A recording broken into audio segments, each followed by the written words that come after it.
कहानी की शुरुआत एक लड़के रॉकी से होती है, जिसकी एक बचपन की दोस्त जिया होती है।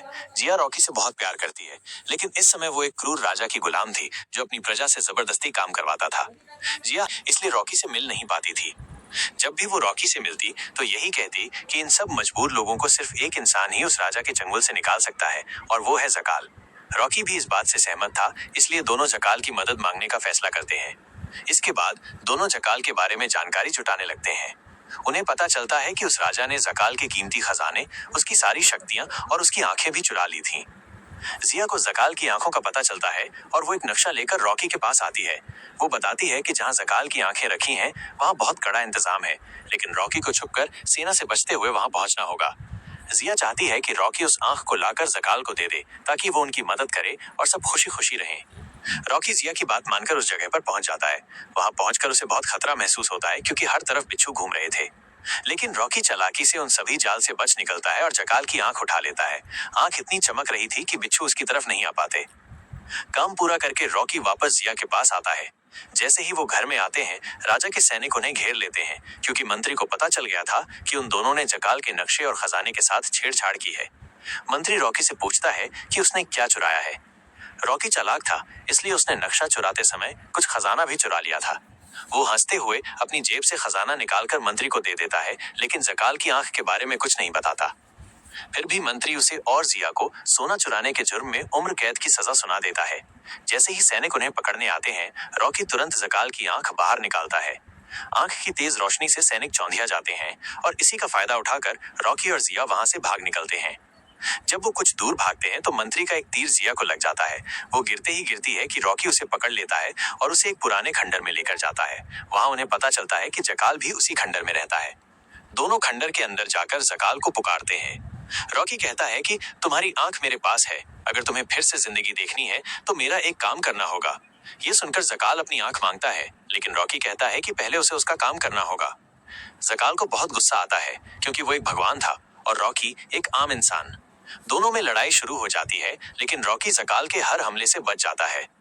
जब जकाल थक जाता है, तो शांत होकर रॉकी से कहता है कि ठीक है, मैं तुम्हारी शर्त मानूंगा, लेकिन तुम मुझे मेरी आंख लौटा दो। जकाल शर्त के बारे में पूछता है, तो रॉकी बताता है कि उसकी दोस्त जिया को बहुत चोट लगी है और उसे बचाना होगा। रॉकी जिया को जकाल के पास लाता है। जकाल उसे बचाने की पूरी कोशिश करता है, लेकिन कोई फायदा नहीं होता, क्योंकि उसके पास शक्तियां नहीं थी। वो रॉकी से कहता है कि तुम्हारी दोस्त का बचना नामुमकिन है, क्योंकि मौत के देवता कुछ ही देर में यहाँ आ जाएंगे और जिया की जान लेकर चले जाएंगे। थोड़ी देर बाद मौत के देवता वहां आ जाते हैं और जिया के शरीर से उसकी आत्मा को खींच कर ले जाने लगते हैं। मौत के देवता जिया की आत्मा से पूछते हैं कि अगर वो उसे नया जीवन दे, तो बदले में वो क्या देगी। जिया कहती है कि वो तो एक आम इंसान है, वो उन्हें क्या दे सकती है।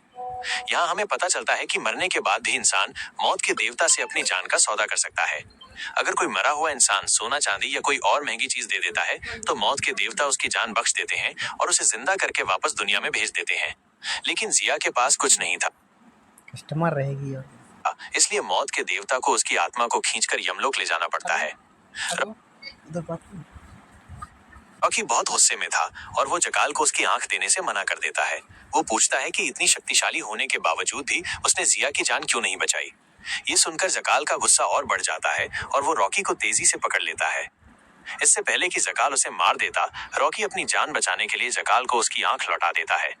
जकाल तुरंत अपनी आंख लगा लेता है और उसे वापस देखने की शक्ति मिल जाती है, लेकिन वो रॉकी को फिर भी पकड़े रहता है, क्योंकि उसके पास अभी भी सिर्फ एक ही आंख थी और वो दूसरी आंख मांगने लगता है। रॉकी उसे समझाता है कि उसके पास सिर्फ एक ही आंख है और दूसरी आंख उस राजा के किसी गुप्त स्थान पर रखी हुई है। रॉकी बताता है कि उसे उस जगह के सारे रास्ते पता हैं, क्योंकि वो वहां कई बार जा चुका है। जकाल को रॉकी पर विश्वास हो जाता है और वो समझ जाता है कि सिर्फ रॉकी ही उसकी मदद कर सकता है, इसलिए वो उसे छोड़ देता है। जकाल रॉकी से बताता है कि जिया की आत्मा अभी यमलोक नहीं पहुंची है, उसे वहां जाने में कुछ दिन का समय लगेगा। जकाल रॉकी से कहता है कि अगर वो उसकी दूसरी आंख ले आए, तो उसकी महाशक्तिशाली शक्ति फिर से वापस आ जाएगी और वो फिर से ताकतवर बन जाएगा। फिर वो जिया की जान बचाकर उसे मौत के देवता से छीनकर वापस ले आएगा। बात मान जाता है और फिर दोनों जिया की बॉडी को एक शक्तिशाली ताबूत में छुपाकर रख देते हैं, क्योंकि जकाल कुछ दिनों बाद उस बॉडी में फिर से जान डालने वाला था। रॉकी उस राजा से उसके जुल्मों का हिसाब लेने के बारे में भी सोचता है और उसे मारने का फैसला करता है। इसके बाद रॉकी और जकाल दोनों अपने मिशन पर निकल जाते हैं। इस बीच राजा को पता चल जाता है कि जिया और रॉकी ने उसके खजाने से जकाल की आंखें निकाल ली हैं और उसे जकाल तक पहुंचा भी दी हैं। इसलिए वो अपनी सहेली को उन दोनों को सबक सिखाने का आदेश देता है। जकाल रॉकी को लेकर एक बहुत ऊंची पहाड़ी पर जा रहा था। जकाल रॉकी को लेकर एक बहुत ऊंची पहाड़ी पर जा रहा था। रॉकी की समझ में कुछ नहीं आता और वो जकाल 0 डिपार्ट डाला जाएगा। से पूछता है कि वो कहाँ जा रहे हैं। जकाल बताता है कि वो अपने पिताजी से मिलने और उनसे ज्यादा शक्तियां मांगने जा रहा है। इतना कहकर वो वहीं बैठ जाता है और भावुक होकर अपने पिताजी के बारे में सोचने लगता है। तभी उसकी शक्तियां दुगनी हो जाती हैं और वो एक इंसान से एक बहुत ही शक्तिशाली और चमत्कारी योद्धा में बदल जाता है। उसके बड़े बड़े पंख निकल आते हैं जिससे वो कहीं भी उड़कर जा सकता था। जकाल अपनी महाशक्तियों का इस्तेमाल करते हुए रॉकी को अपने पिताजी के पास पहुंचा देता है। जकाल के पिताजी असल में चांद के देवता थे, इसलिए जहां वो थे वहां जरूरत की हर चीज पैदा होती रहती थी। जब वो जकाल को देखते हैं तो वो अपने असली रूप में आ जाते हैं और उनके हाथ में एक बहुत ही शक्तिशाली हथियार होता है। दरअसल वो कई सौ सालों से एक अंधेरे के शैतान से लड़ाई कर रहे थे जो कि बहुत शक्तिशाली और खतरनाक है।